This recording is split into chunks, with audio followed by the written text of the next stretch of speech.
Welcome to a new edition of Sound Off from Vineyard Sound Entertainment, home of Cape Cod's premier jazz station, WNEJ.media, and on Instagram at VSC.multimedia. Today, I have the pleasure of interviewing renowned author and screenwriter Steve Dahill. Steve is the author of Privateer. This is the third book in Steve Dahill's award-winning Age of Sail trilogy. Thank you for joining us today, Steve. How are you today? I'm doing great. Thanks for having me, Vanessa. It's a pleasure. So nice to see you again. Happy holidays. You too. Now, for our new viewers that have not watched our first interview with you, tell us a little bit about yourself, Steve. I am a author and a sailor and a businessman, and I've written three books, as you mentioned. The first one, Secrets of Mary Celeste, which we have online here with you guys, and it's a book I wrote a few years ago. It was published in 2023, and this summer it won a Imagine Award, a national award for best fiction. So that was my debut novel, and I've written two other books since then. I live in Boston and in Marion. I grew up on the Cape. I love it. Now, here's the big question. What made you want to write the book Privateer? Well, I have the same characters in all Okay. three books, some of the same characters, some of Okay. which some of whom don't make it through all three books, and some of them do. It's three different generations of the same two families. And when I finished Mary Celeste and Clipper Wars, I wanted to dig deeper into American history and an era that I find very interesting, which is the War of 1812, and develop characters around that time frame and the things that were going on then, privateers, smuggling, and of course the enslaved people trade from Africa to America. So all three of those I touch on in Privateer and relate how some of those issues are affecting us today. It's there's a lot of comparisons. I love that. Now, can you give us a little synopsis of the book for people that aren't familiar with the Age of Trilogy Sure. relation? It's focused on a nautical history, real events I describe. I changed the character names and some of the particulars, but these things really did happen. It's all part of our national heritage. Most people that came to America prior to, let's say, 1920 came by sailing ship. And so sailing is we're a maritime nation. The language that we use today was in many ways started by sailors and the people that were on these sailing ships. So I think people have forgotten how important life was along the coast in those days. So that kind of got me going. And I Absolutely. thought, well, 1812 war was a very, very unique and different war. And I thought I would bring that to light and frame my characters around that. So I've got characters that are ship captains, as well as a young woman, my heroine, that inherited a Yeah. business from her father.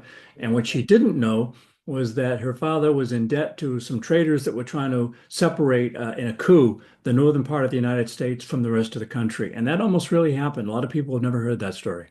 Right. So interesting. Now, you've written three books of nautical fiction. Is Privateer the final book of the trilogy? It's the last one to be published. It's the Okay. first one in the series chronologically. So Okay. Privateer, it starts the War of 1812. Secrets of Mary Celeste happens in 1832, and Okay. Clipper Wars happens in 1850. You can start any place you like. They stand on their own. I Uh, love that. a lot of people like to start with Secrets of Mary Celeste because it's one of the great unsolved mysteries in the world. It's right up there with who was Jack the Ripper and what happened to Amelia Earhart. If you Google it, Yeah, you'll it find was out that the huge lost back in the crew of day. Mary Yeah, Celeste is a top mystery that a lot of people want to know it about. is. It is. So, Privateer, your most recent book and prequel that explains the backstory for the entire Age of Sail trilogy, correct? That's correct. Okay. Okay. Now, is Privateer, is that based on Cape Cod, right? Yeah, I grew up in South Yarmouth, and I spent most of my younger years sailing and fishing around Nantucket Sound and Chatham and Nantucket and the Vineyard. So I have many of my scenes are going right through and I love around that. Cape Cod in all three books, but particularly in Privateer. Because when I was a teenager, we used to take a small motorboat and go across the Nantucket Sound from Bass River to Oh, Monomoy Point and hang out for the wind came up, head back. I To love think of that. doing that without navigation instruments, GPS, radios, it was kind of crazy, but that's what we did back in the day. And I have a major scene in Privateer about my character's adventures on Monomoy Island. Mm. Now, people that don't know you, I heard you're a sailor, right? So tell us a That's little bit correct. more about you being a sailor. I grew up sailing small boats, as I mentioned, out of South Yarmouth and Bass River. I now have a 35-foot racing sailboat that I sail in Buzzards Bay primarily, where I have a summer cottage, and I also Amazing. go to Nantucket and the Vineyard every summer and back to the Cape whenever I can. That's so amazing. So is privateer geared towards more sailing crowd, or is it for anyone that's interested in, mysteries? Well, certainly some of the language is nautical, so sailors will feel quite at home reading it of all ages. But it's not meant just for sailors. It's stories of adventure and human emotions, family saga, brothers fighting brothers, best friends fighting best friends, good guys versus the bad guys. I It's love it. nautical in scene and theme, but Yeah. anybody could read it and enjoy it, whether you've ever seen the ocean or not. Awesome. Now, privateers are not the same as pirates, correct? Not really, but that's a good question because privateers were licensed by a government. They had what they called a letter of marque, which was a written license giving them permission by that government to attack and keep any of the goods and services, any of the goods from a competing wartime merchant ship. Pirates, on the other hand, never had any license or any approval from any government, but they also attacked ships. And when they were captured, they were generally hanged without a trial. So big difference between the two. But some privateers, after the war ended, the going and the taking was so good, they kept on going, and they generally ended up in a bad way. That's insane. Now, who gave the privateers a license? The U.S. government, in many cases, John Adams wrote many of these Wow. licenses. The government of Massachusetts, the General Court, wrote these licenses. England, France, every major country in the world gave private owners that had ships the authority to attack other ships Right. during war. Wow.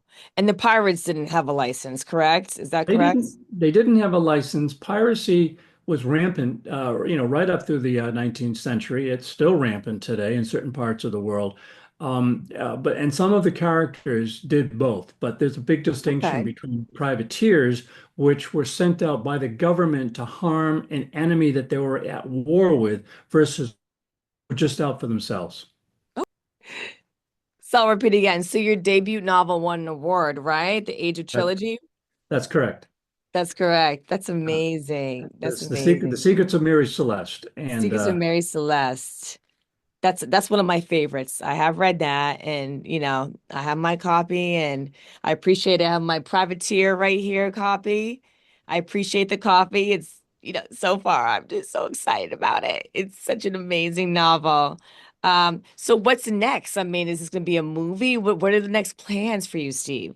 my editor is working hard with some of her friends in the movie business, so you never know. I did write a Amazing. screenplay for Secrets of Mary Celeste. Of the Absolutely. of the top mysteries of the world, it's the only one that's never had a major Hollywood production. So I think it'd be amazing. all of you Cape Cod movie producers that are out there, give Yes. me a call and we'll figure something out. Figure something out. I love it. If you need an actress, I'm right here for you too, Steve. Don't forget. Thank you. So please, Steve, please tell people where they can find your novel at. All three. All three of these books are available, well, first of all, through my publisher, Jumpmaster Press. You Okay. can just Google Jumpmaster Press and Steve Dahill, and they'll come right up there. You can Perfect. buy them singularly, or you can buy them in the spring. They're going to put a set together, so we'll be able to buy them all three together in a bound set. You can also buy them from your favorite national online bookstore that sells everything to everybody. Amazing. And you can get them from more and more local bookstores. I'm a big fan of local bookstores. There's some great ones in the Vineyard, great one in Nantucket. There's one Amazing. in Falmouth. There's a couple in P-Town, East End and P-Town. So Yeah. the Chatham's got a great bookstore. There's a lot of Ah, great independent bookstores, and I highly recommend amazing. folks go check out your local bookstore. And if they don't carry it, they can get a hold of the publisher and procure books for you. I love that. Well, next time I want to see you in person, Steve. We'll have to do an in-person interview next time. That's right. Well, Yeah. you're right in downtown Hyannis, where I used to work on a fishing boat when I was 17. Oh, 3 a.m. wow. leave Hyannis and go fish on the backside of Nantucket. So I know your neighborhood. I love that. You're not too far. You know the neighborhood, so we'll definitely make it happen next time, Steve. But thank you so much for coming on the show. We really appreciate your energy and your time. Your books are amazing. Wish you all the success and all the awards. Um, definitely check out all of his books, guys, and definitely make sure you look out for more episodes of Sound Off from Vineyard Sound Entertainment, and make sure to follow us on Instagram at vsc.multimedia. Take care, Steve. Thank you very much, Vanessa. Have a Thank wonderful you. day. Happy Bye-bye. holidays. Bye-bye. You too. Bye bye.